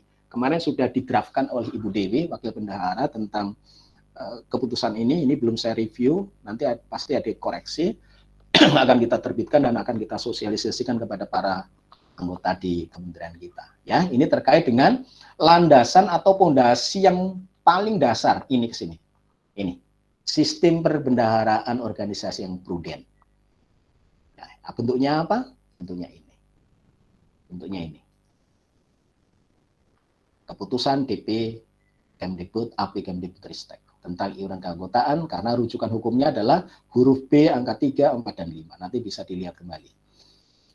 Baik, jadi ini untuk diketahui, karena sudah mendapat masukan dari para korwi. Jadi secara organisatoris, secara mekanisme sudah sah. Ini bidang layanan advokasi dan hukum. Ini khususnya Pak Rinson. Rujukan hukumnya adalah huruf E, GBBK 084, huruf E, angka 2, 3, dan 4. Ini satu strategi yang ke-15, pemberian advokasi, konsultasi, dan bantuan hukum. Rujukannya adalah jelas. Keputusan Ketua Umum DPP API nomor Cap strip 058, garis miring DPP strip API, garis miring Romawi 4, garis miring 2022, tentang standar operasional prosedur konsultasi hukum, bantuan hukum, dan advokasi API. Isinya nanti akan kita desain dalam bentuk sosialisasi kepada para anggota. Karena semua diatur melalui mekanisme. Mekanisme seperti apa, jadi SOP namanya. Nah, judul kegiatannya adalah sosialisasi hukum dan advokasi. Sasarannya pasti adalah WI.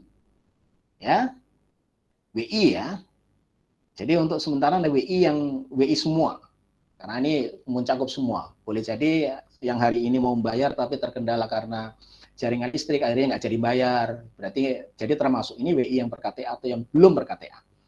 Tahapan dan waktu sosialisasi nanti tim inti akan kita rancang, kita atur. Jadi tahapan pertama adalah tim inti. Tim inti mencakupi nanti bidangnya Pak Rinson, ya, leading sektornya di Pak Rinson.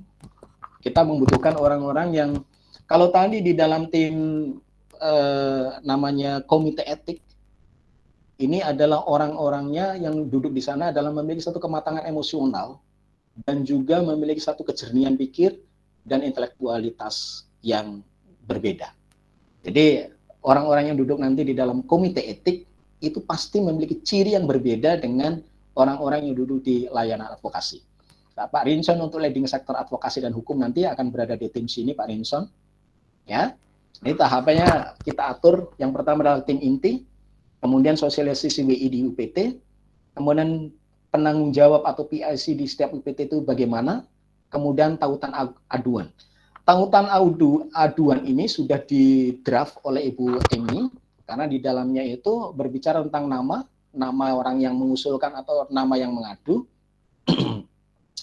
kemudian unit kerjanya ada di mana, kemudian masalah yang ingin diadukan itu apa, kemudian buktinya itu apa, ya. Kalau yang bersangkutan misalnya bentuknya adalah dokumen, karena itu terkait dengan SK dan lainnya, berarti itu harus mengupload dokumen itu. Kemudian yang menjadi syarat wajibnya adalah harus mengupload keanggotaan API kita dan DPP. Jadi ini nanti ketika orang yang mengajukan aduan, pasti dipastikan yang bersangkutan sudah ber-KTA. Jadi Pak Rinson nanti akan memilah, ya, dari orang-orang yang mengadu yang dengan syarat yang sudah lengkap tadi, akan diidentifikasi kesamaannya, kemudian mekanisme seperti apa nanti kita atur. Karena sudah ada di dalam SOP dan ini harus kita segera jalankan. Jadi Pak Rinson aman karena di satu sisi adalah tidak mengadu melalui WA atau Japri. Jadi teman-teman ketika mendapatkan satu aduan atau pertanyaan terkait dengan dirinya atau terkait dengan profesinya yang sifatnya Japrian, silakan untuk menjawab nanti akan diatur melalui mekanisme layanan advokasi dan hukum yang akan disosialisasikan segera. Ini kan teman-teman kalau ada berita ini gimana, ribut riuh, semua di WA itu riuh. Itu tidak salah, tetapi kita punya mekanisme organisasi. Ya, jadi seperti itu. Nah, penanggung jawabnya nanti, ini penanggung jawab pusatnya adalah Koordinatorat Hukum dan Advokasi. Ini Pak Rinson nanti. Anggotanya nanti dalam bentuk Satgas. Nanti Pak Rinson, saya minta kepada Pak Rinson, jika memang di dalam kepengurusan atau anggota yang membidangi hukum dan advokasi ini terbatas orangnya, nanti akan kita terbitkan Satgas. Dan ini sudah saya konsultasi kepada Ketua Umum DPP API dan juga Ketua Majelis Pertimbangan Kehormatan API. Ya, jadi Pak Rinson no worries ketika nanti SDM di kepengurusan ini misalnya terbatas, akan kita bentuk namanya Satgas untuk layanan advokasi dan hukum. Itu Pak Rinson. Bisa dipahami Pak Rinson? Kemudian penyebarluasan melalui platform media YouTube dan IG. Hanya saja saya memberikan satu pemikiran awal dulu. Sosialisasi nanti mekanisme pertama ke dalam sosialisasi dulu tentang SOP ini oleh tim inti. Nah, tim inti ini apakah lebih dulu sebelum Satgas atau membentuk Satgas dulu atau bagaimana? Saya membutuhkan pikiran Pak Rinson, tidak harus malam ini, tetapi sebagai catatan saja ini harus segera Pak Rinson. Kapan kira-kira tim sosialisasi kepada tim yang inti, tim terbatas ini yang akan mengawal advokasi dan hukum ini bisa dilakukan, yang Pak Rinson tentunya tidak mengganggu aktivitas pokok di unit kerjanya. Kapan Pak Rinson?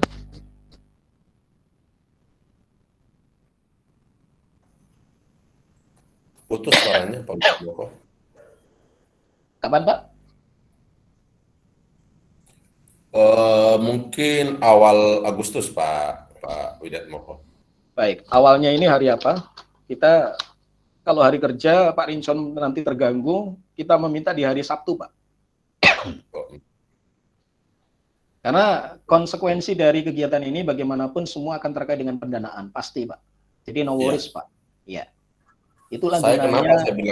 Kenapa saya bilang awal Agustus? Kebetulan saya punya hajat itu akhir Juli. Saya menikahkan anak di Bekasi, Pak. Nah, di Bekasi.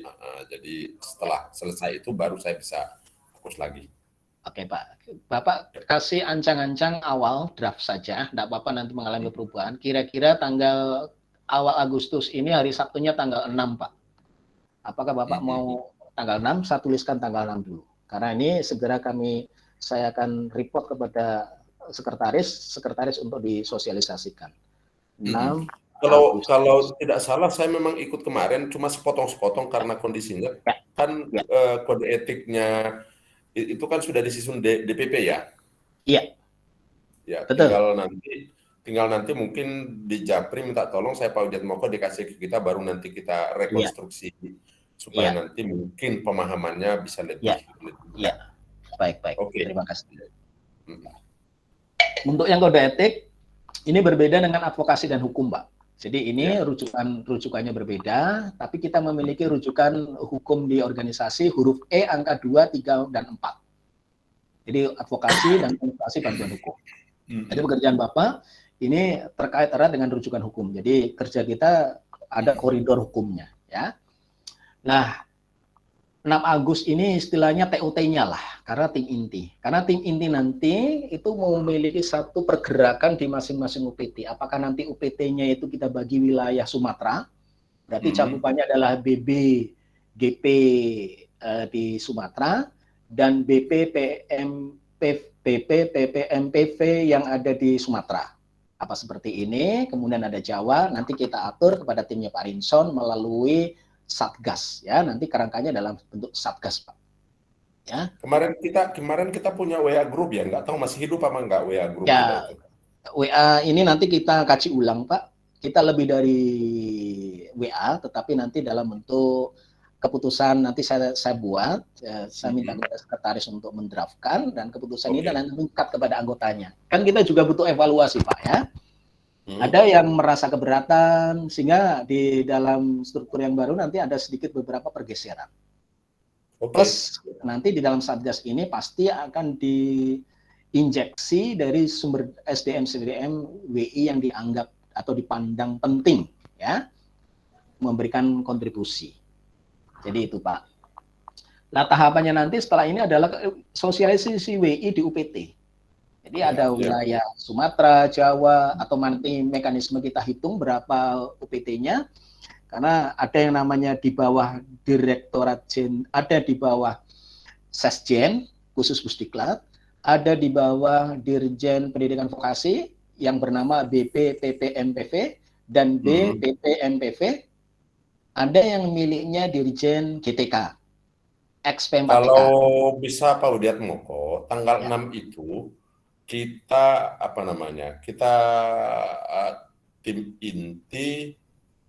Artinya tim inti ini kan pemikiran saya kita diapui ya. Tapi yang saya maksud ini kita persiapan di tim inti untuk advokasi dan hukum dulu, baru nanti setelah itu mungkin kita akan diskusi atau diseminasikan kepada seluruh anggota dari APUI pengurus pusat maksudnya seperti saat ini. Tapi yang tanggal 6 ini kita untuk mungkin ada core yang inti khusus menyusun dulu untuk persiapan sosialisasi. Baru setelah itu mungkin bisa juga malam seperti sekarang walaupun hari kerja mungkin kita sosialisasi, bukan sosialisasi lah, mungkin semacam presentase di depan kawan-kawan khususnya untuk pengurus API Kemendikbudristek. Ya, baik. Baru mungkin nanti setelah itu ada masukan atau apa, baru nanti kita berbicara secara nasional API. Gitu dulu Pak Widiatmoko. Ya, baik. Poinnya sudah saya dapat, Pak. Tapi intinya pekerjaan Bapak nanti tidak akan berimbas kepada kepengurusan yang lain. Karena Bapak itu khusus mandiri di bidang ini dan dalam bentuk Satgas. Jadi misalnya Pak Rinson selama ini memiliki keanggotaan hanya 2 orang. Dan itu dipandang kurang kuat. Maka Bapak boleh mengimpor dari kepengurusan yang memiliki satu kompetensi atau kemauan dan integritas yang sama. Plus dari mereka yang non pengurus, Pak. Jadi sangat terbuka. Nah, ini yang nanti dalam bentuk Satgas, Pak. Itu, Pak, ya. Dipahami dulu, Pak. Jadi harapan saya nanti Pak Widiatmoko, walaupun kita membidangi advokasi sama hukum ini mungkin 4 atau berapa orang begitu, harapan kita semua pengurus DPP Kemendikbud, APUI Kemendikbud, harapan kita memahami ini sehingga nanti kalau ke daerah barangkali tidak hanya tim kami yang turun, bisa juga yang lain tetapi punya satu irama yang sama begitu. Ya, begini, Satgas ini nanti yang mengawal sampai ke lapangan, Pak. Ketika nanti di dalam sosialisasi tim inti pasti melibatkan pengurus kita, pasti. Nah, bagus. Ya, sekalipun yang bersangkutan tidak membidani ini, tapi cukup tahu untuk itu yang diketahui. Betul. Jadi untuk diketahui. Itu, Pak, ya? Mantap. Karena begini, saya ingin memisahkan namanya pekerjaan yang menjadi tusinya bidang itu tidak mencampur adukan dengan bidang yang lain.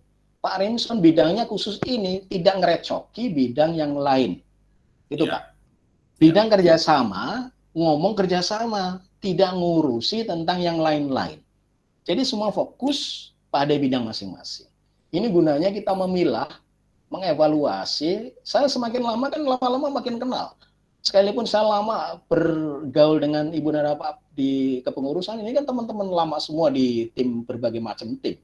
Tetapi di dalam organisasi ada sesuatu yang khas berbeda. Sehingga itu gunanya kita reposisi. Ada beberapa yang bergeser. Gitu Pak Rinson. Tapi yang jelas kita punya acuan gambaran umumnya seperti ini. Ini kan masih sifatnya sounding ya. Harus saya sampaikan karena ini juga bagian yang penting untuk kita kawal. Jadi teman-teman ketika mendapati satu permasalahan bagaimana mengadu, kita punya mekanisme. Bukan hanya ber-WA, berjapri, langsung kita wirawiri, capek sendiri, bentur sana, temui ini, oh ini, gitu. Seolah tahu, padahal persoalan birokrasi nggak seperti itu. Ya, kita memiliki satu jalan organisasi, dan ini harus kita buat yang saya merujuknya itu bangun organisasi yang profesional. Jadi ini adalah pilar di landasan yang kedua. Bagaimana pengelolaan yang kuat dan komprehensif secara organisatoris. Gitu, Pak. Ya. Itu Pak ya. Nanti kita detailnya akan kita khususkan, kita akan saya minta nanti Pak Arinson memberikan rekomendasi beberapa teman yang potensial selain yang dari pengurus Pak ya. Ya, dari pengurus ditambah dengan mereka yang selain dari pengurus. Karena jangan sampai ada pengurus yang potensial untuk semua lini ada. Tetapi kan kasihan juga. Itu lagi. Lo lagi kasihan Pak. Ya, jadi saya berharap kepada teman-teman khususnya kepada mereka yang non pengurus. Ya, ini tentang tautan ini sudah didraftkan Pak oleh Wakil Sekretaris Ibu Emi sudah dibuatkan. Jadi mekanismenya seperti apa mengadu. Jadi kita nanti pekerjaannya adalah soft skill Pak. Jadi orang mengadu sudah ada di mana, nanti bagaimana publikasi melalui media itu urusannya di bidangnya Pak Nanang. Ya, jadi bagaimana tertib orang yang mengadu itu tertib secara administrasi mekanismenya itu, tetapi harus kita matangkan di dalam desainnya dulu Pak. Gitu Pak gambarannya Pak. Gitu Pak ya. Oke. Ya. Kemudian ini bentuknya satgas Pak nanti Pak. Jadi nanti ada namanya SK tentang satgas tentang ini, layanan advokasi dan hukum Pak.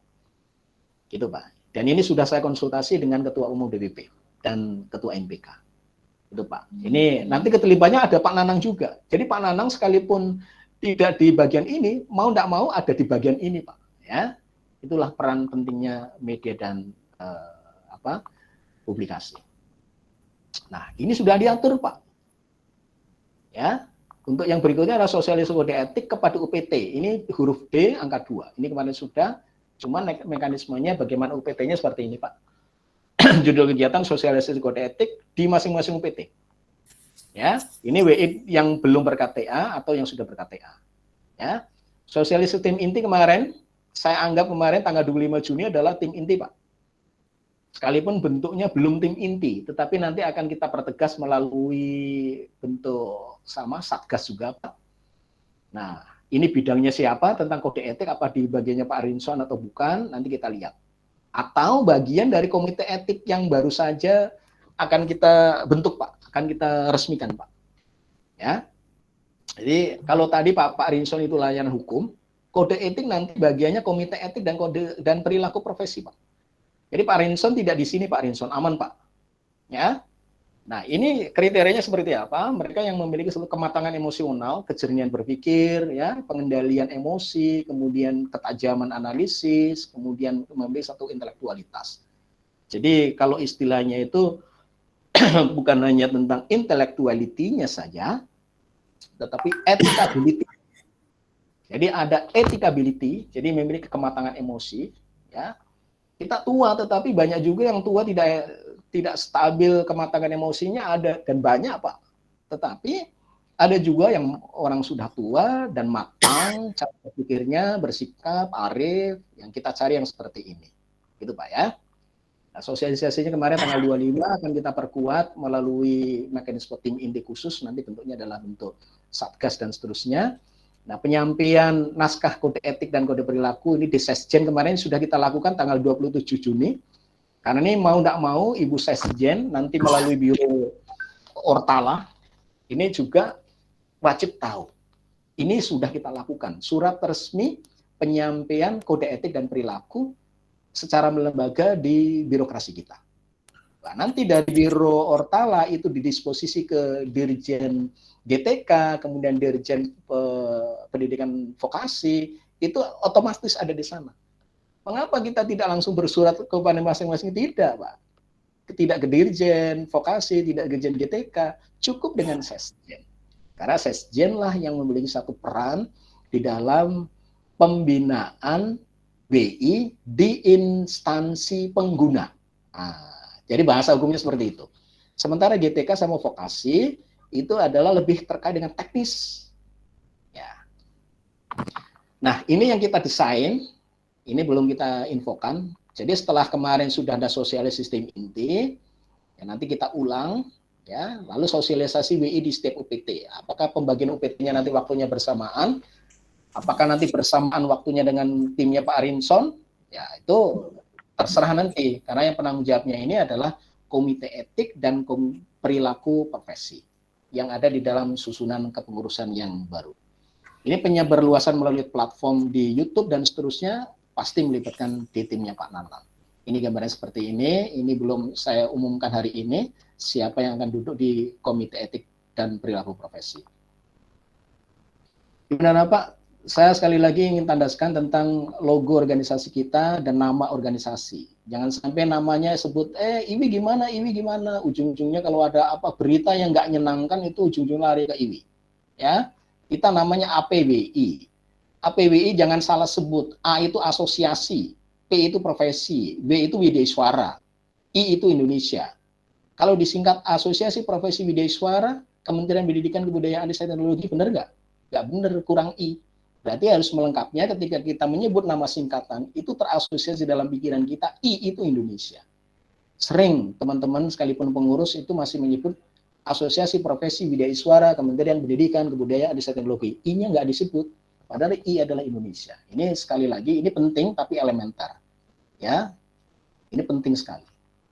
Kemudian tentang himne, ini menjadi bagian dari kepengurusan kita, dan kita hari ini tadi saya rundown-nya sudah saya kirimkan menyajikan Indonesia, tapi karena waktu malam akhirnya dilampaui saja. Ini pataka kita dan ini terima kasih. Itu saja dan terima kasih atas waktu yang sudah Ibu dan Bapak sudah sambil tiduran. Sekarang pukul 21:31. Saya akhiri dan saya kembalikan kepada pembawa acara. Dan terakhir kita barangkali ada yang ingin dikonfirmasi atau ada hal yang ingin ditanyakan lebih detail, silakan. Mas Wid, saya mau tanya. Halo, Mas Wid? Ya. Ini yang pertanyaan yang sering datang ke kita ini kan apa sih kegunaan KTA gitu loh. Jadi seolah-olah tidak ada yang mengikat ya dengan KTA itu ya, meskipun sudah dihimbau. Nah ini kira-kira kalau ada pertanyaan-pertanyaan seperti itu, ini kan pengurus semua kan juga punya tanggung jawab ya untuk bisa menjelaskan ke teman-teman UID satkernya masing-masing gitu. Ya kalau poinnya sudah dapat. Ya. Baik, Ibu dan Bapak, Bu Emi dan teman-teman sekalian, ketika nanti mendapati satu pertanyaan yang seperti ini, tentu tidak sedikit ya. Apa sih KTA? Maknanya satu, kita punya rujukan hukum tadi sudah saya sebut.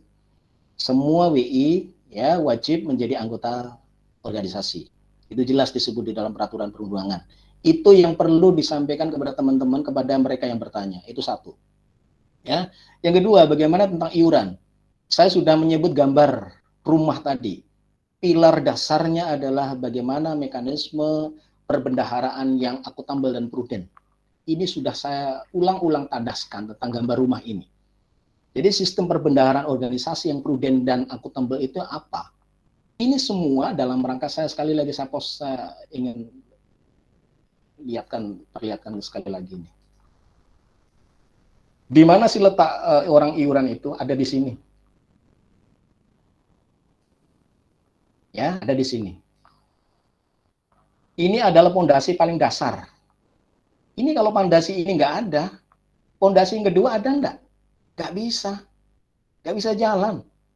Tata kelola yang profesional itu nggak akan jalan kalau sistem perbendaharaan yang paling dasar di bawah ini itu nggak ada. Satu, ini sosialisasi tentang gambar ini. Ya, tata kelola. Bu Emi mau nggak tiap hari ngurusin organisasi tanpa ada seperti ini? Bu Emi mau nggak ngurus motokopi, terus ngirimkan ke sana kemari, audiensi sana situ, harapannya banyak. Tetapi untuk yang satu ini, ogah. Ini perintah dari DPP, perintah organisasi, jelas. Perintah permen, jelas. Jadi ini bangun dasar yang pertama. Untuk apa? Ini pilar publikasi ilmiah, mekanisme satu tadi bentuknya adalah workshop. Kita bagaimana bisa menerbitkan buku kalau tanpa ada pendanaan? Nggak mungkin kita akan mencetak buku, menerbitkan ngurus ISBN. Apa ngurus ISBN dan mencetak buku itu gratis di rumahnya mbahnya?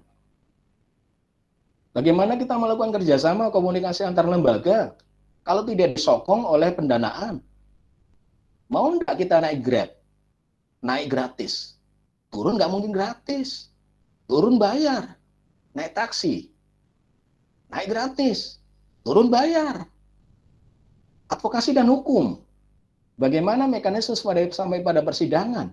Diatur jelas di sana. Khususnya kode etik pun sama. Di advokasi dan hukum mekanisme kurang lebih seperti itu. Ya, jadi ini mengikat kepada mereka semua yang mengadu keluhan tentang apa dan seterusnya. Ini untuk semua. Bagaimana adanya pelatihan kalau tidak disokong oleh pendanaan? Bu Amy memiliki satu Zoom aja, pasti bayar nyewa. Zoom itu nyewa, nggak ada yang barang gratis. Bagaimana pengabdian masyarakat kalau kita tidak memiliki satu dana? Jadi ini semua bangun. Bagaimana pengembangan usaha, bagaimana advokasi, bagaimana penelitian dan kajian, bagaimana penegakan kode etik. Orang yang membidangi komite kode etik ini salah satunya terkait dengan persidangan dan dokumen-dokumen yang tentu membutuhkan satu biaya. Humas dan media, Pak Nanang, selama ini masih dengan dana pribadi.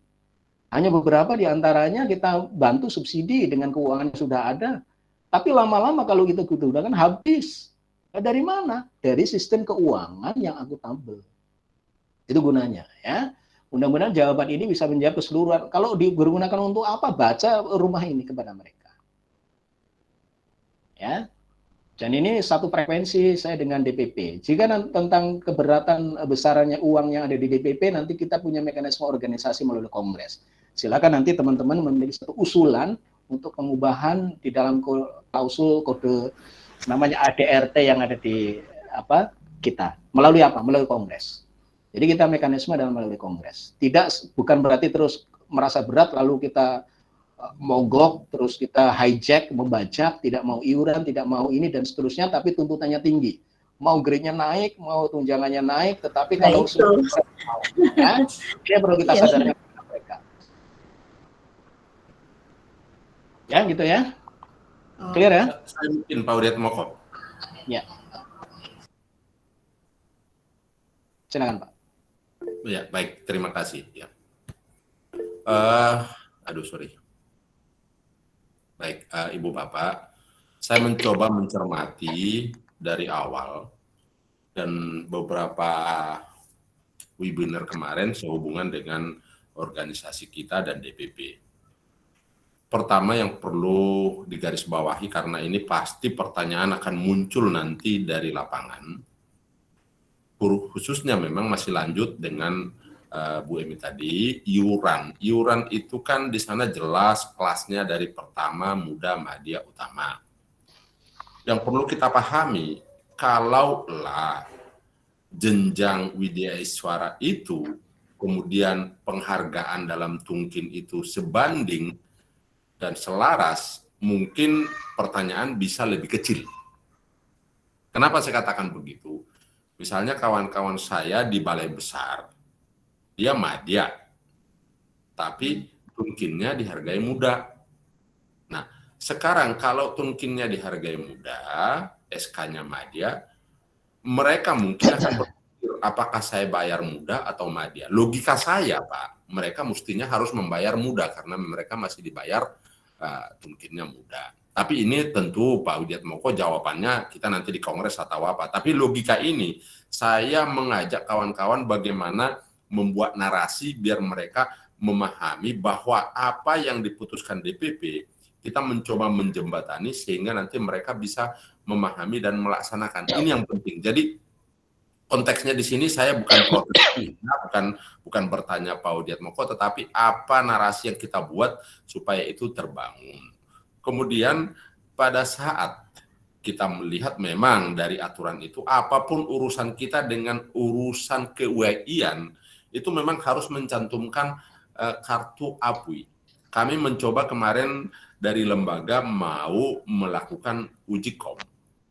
Uji kom juga syaratnya harus punya kartu DPP APWI. Yang menjadi permasalahan, kita pengurus ini kan semua punya kartu ini. Dan itu berlaku sampai kalau tidak salah 2023. Ya, itu kalau tidak salah. Tetapi akses ternyata di DPP APWI itu tidak terdeteksi. Nah, ini maksud saya, kalau itu kemarin kita dikirim, harapan saya itu sudah terakomodasi walaupun nanti tahun 2024 kita kembali lagi akan membayar iuran. Artinya memang kartu kita ini kan seolah-olah aspal.